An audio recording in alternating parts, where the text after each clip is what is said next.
रवि लामिछाने लेख्छन्, देश निर्वाचनमय छ। देशभर मनोनयन दर्ताको रौनक चलिरहेको छ, तर विडम्बना यो उत्साहमा म पूर्ण उत्साहित भएर मिसिन सकिरहेको छैन, किनकि आज देशका 3वटा पर्सा, काठमाडौँ र रूपन्देही अदालतमा मेरो मुद्दाको सुनाइ चलिरहेको छ। अरू अदालतको आदेश आउँदै होला। पर्सा जिल्ला अदालतबाट म भर्खरै निस्किएको छु। चितवन 2मा मेरा शुभचिन्तक बाटो कुरिएर बसिरहेका छन्। भ्याएसम्म मनोनयनका लागि आफै उपस्थित हुने प्रयासमा छु। नसकेको खण्डमा वारेस मार्फत मनोनयन दर्ता हुनेछ। म माथि गरेको पाप र अत्याचारको हिसाब किताब नेपाली जनताले फागुन 21मा घण्टी बजाएर दिने नै छन्।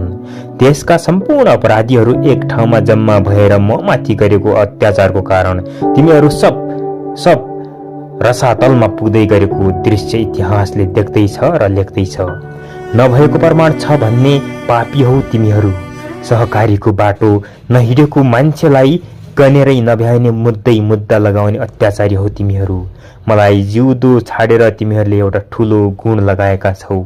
म तिमीहरू सबैको गुण तिर्छु, चाँडै तिर्छु, बिना प्रतिशोध तिर्छु। फेरि पनि भन्छु,